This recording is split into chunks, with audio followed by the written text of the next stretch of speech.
So, Stripers and Stripettes, how you guys doing? This is your boy Jake. I have been having a weird month as far as my overall health goes, but you know what? That's life. Apologies, by the way, for my voice being off. When you cough up blood for like a week, tends to not exactly work the same way. So it'll heal eventually, but in the meantime, I hope this is going to be a decent substitute for what I can actually, voice for you. This will be a bit more raspy than normal, so maybe we'll make a jazz album after this and then never be able to sing it ever again.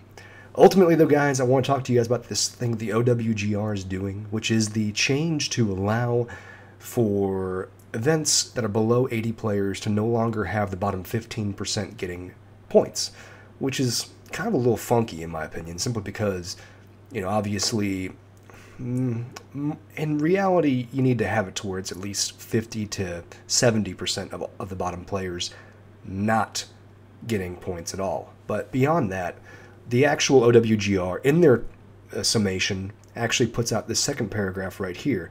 Second, the governing board also will introduce a no multi-win benefit that provides a 60% bonus to players who win for a second time within a 52-week period on any eligible tour, and a 70% bonus awarded to players who win 3 times or more.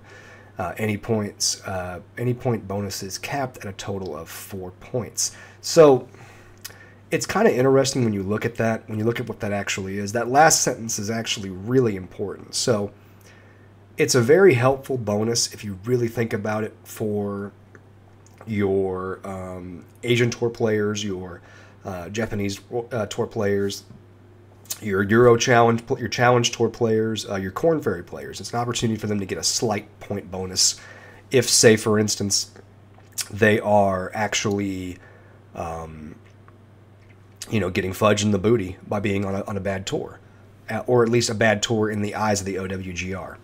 If you notice, they put a cap right there of 4 bonus points. I think it's a pretty important thing to look at right there, because if you look at where certain players are on the OWGR right now, you have Louis Oosthuizen, who is still obviously nowhere near the top 100 because of how the OWGR works. He's at like 157. Live Golf players have won 5 of the last 6 DP World Tour events, which at the end of the year now, I don't think there's any more DP World Tour events scheduled. But if you really look over this, you'll see that players like Dean Burmester, who have won twice in the last month on the month and a half on the DP World Tour, he's currently ranked 71st. 71st overall, I believe, is what he's ranked at. And if he got like an actual correct bonus based off what this statement says, he would probably end up being right on that number of 50, 51, 52, which would definitely get him, access into all majors next year.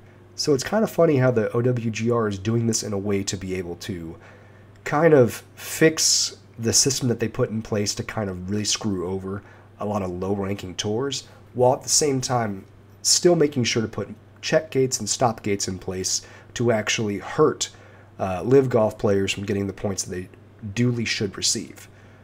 So keep an eye on that going forward, guys, about what's going on with that. The other question that I have to ask about this, and it's one that I don't really understand, is when do these points take effect? When do these bonuses take effect? It says within a 52-week period. Do they take effect after the points have already started dropping in value? If you don't know this, the OWGR does keep events in their register for scoring you for a period of 104 weeks or 2 years, and then start dropping them off. Well, sorry, then they fall off completely. But events, I believe, start dropping in point value after year 1, after a total of 1 year. So that being the case, we have to start asking ourselves some serious questions of, hey, what's going on with this? When do they actually receive the bonus? Do they receive the bonus right away or retroactively? Anyway, guys, I apologize. This is just a quick little thought video based around the OWGR's recent comments. There will be more of this conversation available on Big Boy Pants Golf channel, YouTube's hottest podcast channel. And, I am so sorry for not being around recently. Health issues are not fun. I am working on getting better, and hopefully my voice will be back pretty soon. For right now, it just is what it is. Thank you guys, and as always, keep striping it.